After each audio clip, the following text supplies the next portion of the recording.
जय माता दी दोस्तों, जय बजरंगबली। स्वागत है आपका हमारी YouTube चैनल अभव्या वर्ल्ड में। दोस्तों, आज की इस वीडियो में हम आपके लिए मंगलवार की व्रत कथा लेकर आए हैं। तो चलिए बजरंगबली का ध्यान करते हुए सुनते हैं मंगलवार व्रत की कथा। व्यास जी ने कहा, एक बार नैमिषारण्य तीर्थ में 80,000 मुनि एकत्र होकर पुराणों के ज्ञाता श्री सूत जी से पूछने लगे, हे महामुने, आपने हमें अनेक पुराणों की कथाएं सुनाई हैं। अब कृपा करके हमें ऐसा व्रत और कथा बताएं जिसके करने से संतान की प्राप्ति हो तथा मनुष्य को रोग, शोक, अग्नि, सर्व दुख आदि का भय दूर हो, क्योंकि कलयुग में सभी जीवों की आयु बहुत कम है। फिर इस पर उन्हें रोग, चिंता के कष्ट लगे रहेंगे तो फिर वह श्री हरि के चरणों में अपना ध्यान कैसे लगा सकेंगे। श्री सूत जी बोले, हे मुनियों, आपने लोक कल्याण के लिए बहुत ही उत्तम बात पूछी है। एक बार युधिष्ठिर ने भगवान श्री कृष्ण से लोक कल्याण के लिए यही प्रश्न किया था। भगवान श्री कृष्ण और युधिष्ठिर का संवाद तुम्हारे सामने कहता हूँ, सो ध्यान पूर्वक सुनो। एक समय पांडवों की सभा में श्री कृष्ण जी बैठे हुए थे। तब युधिष्ठिर ने भगवान श्री कृष्ण से प्रश्न किया, हे प्रभु नंदन नंद गोविंद, आपने मेरे लिए अनेकों कथाएं सुनाई हैं। आज आप कृपा करके ऐसा व्रत तथा कथा सुनाएं जिसके करने से मनुष्य को रोग, चिंता का भय समाप्त हो और उसको पुत्र की प्राप्ति हो। हे प्रभु, बिना पुत्र के जीवन व्यर्थ है। पुत्र के बिना मनुष्य नरकगामी होता है। पुत्र के बिना मनुष्य पितृऋण से छुटकारा नहीं पा सकता है। अतः पुत्रदायक व्रत बतलाएं। श्री कृष्ण भगवान बोले, हे राजन, मैं एक प्राचीन इतिहास सुनाता हूँ, आप उसे ध्यानपूर्वक सुनो। कुंडलपुर नामक एक नगर था। उसमें नंदा नामक एक ब्राह्मण रहता था। भगवान की कृपा से उसके पास सब कुछ था, फिर भी वह दुखी था। इसका कारण यह था कि ब्राह्मण की स्त्री सुनंदा की कोई संतान न थी। सुनंदा पतिव्रता थी, भक्ति पूर्वक श्री हनुमान जी की आराधना किया करती थी। मंगलवार के दिन व्रत करके अंत में भोजन बनाकर हनुमान जी को भोग लगाने के बाद स्वयं भोजन ग्रहण करती थी। एक बार मंगलवार के दिन ब्राह्मणी गृह कार्य की अधिकता के कारण हनुमान जी को भोग न लगा सकी, तो उस पर उसे बहुत दुख हुआ। उसने कुछ भी नहीं खाया और अपने मन में प्रण किया कि अब तो अगले मंगलवार को ही हनुमान जी को भोग लगाकर अन्न जल ग्रहण करूंगी।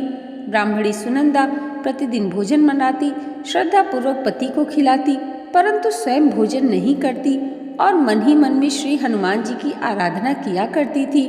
इसी प्रकार 6 दिन गुजर गए और ब्राह्मणी सुनंदा अपने निश्चय के अनुसार भूखी प्यासी निराहार रही।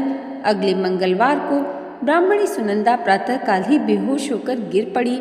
ब्राह्मणी सुनंदा की इस असीम भक्ति के प्रभाव से श्री हनुमान जी बहुत प्रसन्न हुए और प्रकट होकर बोले, सुनंदा, मैं तेरी भक्ति से बहुत प्रसन्न हूँ, तू उठ और वर मांग। सुनंदा अपने आराध्य देव श्री हनुमान जी को देखकर आनंद की अधिकता से विह्वल हो श्री हनुमान जी के चरणों में गिरकर बोली, हे प्रभु, मेरे कोई संतान नहीं है, कृपा करके मुझे संतान प्राप्ति का आशीर्वाद दें, आपकी अति कृपा होगी।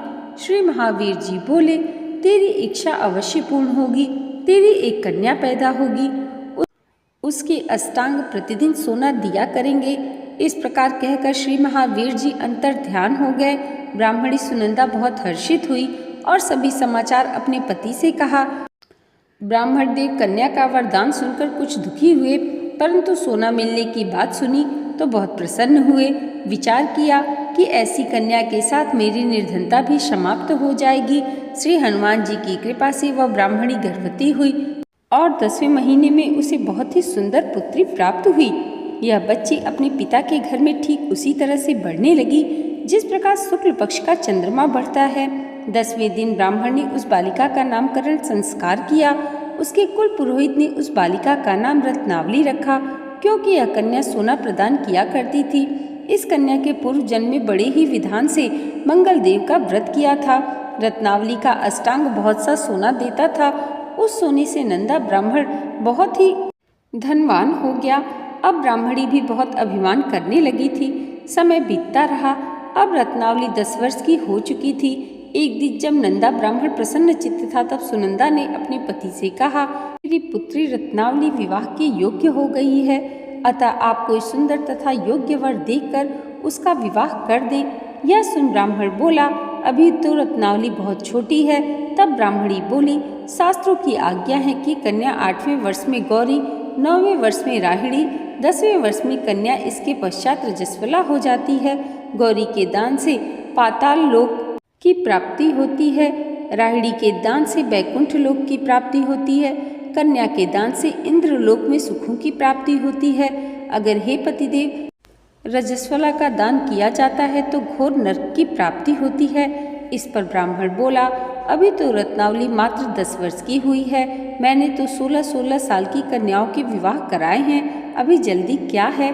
तब ब्राह्मणी सुनंदा बोली, आपको तो लोभ अधिक हो गया लगता है। शास्त्रों में कहा गया है कि माता पिता और बड़ा भाई रजस्वला कन्या को देखते हैं तो वह अवश्य ही नरकगामी होते हैं। तब ब्राह्मण बोला, अच्छी बात है, कल मैं अवश्य ही योग्य वर की तलाश में अपना दूत भेजूंगा।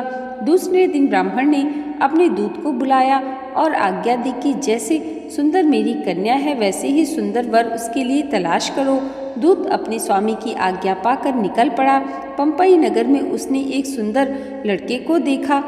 यह बालक एक ब्राह्मण परिवार का बहुत गुणवान पुत्र था। इसका नाम सोमेश्वर था। दूत ने इस सुंदर व गुणवान ब्राह्मण पुत्र के बारे में अपने स्वामी को पूर्ण विवरण दिया। ब्राह्मण नंदा को भी सोमेश्वर अच्छा लगा और फिर शुभ मुहूर्त में विधि पूर्वक कन्यादान करके ब्राह्मण ब्राह्मणी संतुष्ट हुए। परंतु ब्राह्मण के मन में तो लोभ समाया हुआ था। उसने कन्यादान तो कर दिया था, पर वह बहुत खिन्न भी था। उसने विचार किया कि रत्नावली तो अब चली जाएगी और मुझे इससे जो सोना मिलता था अब वह नहीं मिलेगा।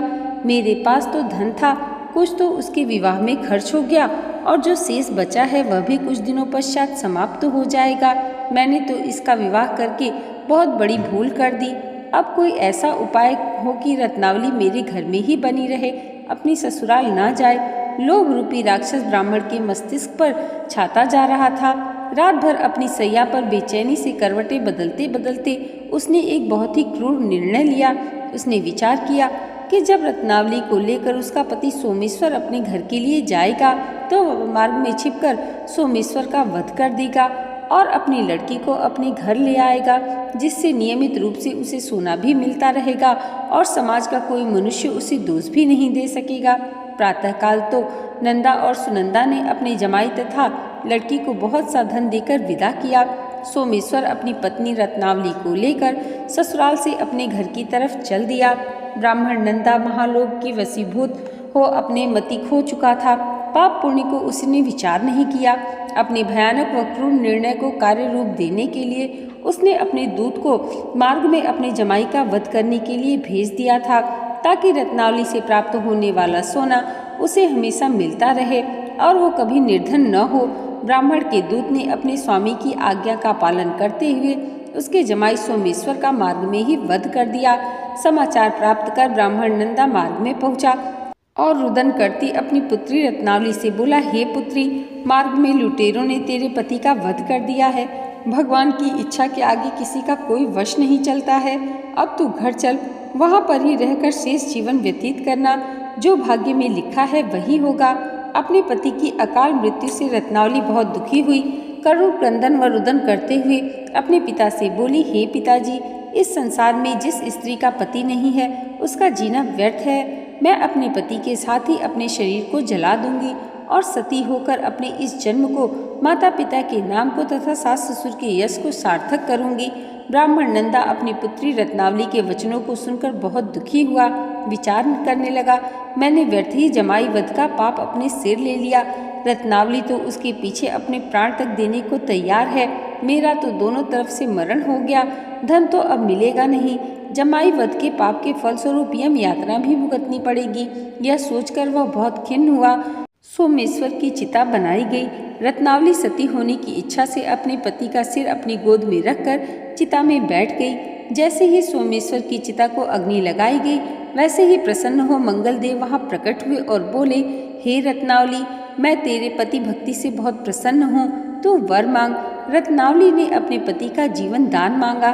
तब मंगलदेव बोले, रत्नावली, तेरा पति अजर अमर है, यह महाविद्वान भी होगा और इसके अतिरिक्त तेरी जो इच्छा हो वर मांग। तब रत्नावली बोली, हे ग्रहों के स्वामी, यदि आप मुझ पर प्रसन्न हैं तो मुझे यह वरदान दीजिए कि जो मनुष्य मंगलवार के दिन प्रातःकाल लाल पुष्प लाल चंदन से पूजा करके आपका स्मरण करे, उसको रोग व्याधि न हो, स्वजनों का कभी वियोग न हो, सर्प अग्नि तथा शत्रुओं का भय न रहे।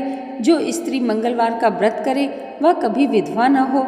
मंगलदेव तथास्तु कहकर अंतर ध्यान हो गए। सोमेश्वर मंगलदेव की कृपा से जीवित हो उठा। रत्नावली अपने पति को पुनः प्राप्त कर बहुत प्रसन्न हुई और मंगलदेव का व्रत प्रत्येक मंगलवार को करके व्रतराज और मंगलदेव की कृपा से इस लोक में सुख ऐश्वर्य को भोगते हुए अंत में अपने पति के साथ स्वर्गलोक को गई। इति श्री मंगलवार व्रत कथा। दोस्तों, आज की वीडियो अगर आपको अच्छी लगी हो तो कमेंट बॉक्स में जय बजरंगबली जरूर लिखिएगा और इसे लाइक और हमारे चैनल पर पहली बार आए हैं तो सब्सक्राइब करना मत भूलिएगा। प्रभु श्री राम के परम भक्त हनुमान जी की कृपा आप सबके जीवन पर सदैव ऐसे ही बनी रहे, इसी मंगल कामना के साथ मिलते हैं अगली वीडियो में। तब तक के लिए जय माता दी, जय बजरंगबली।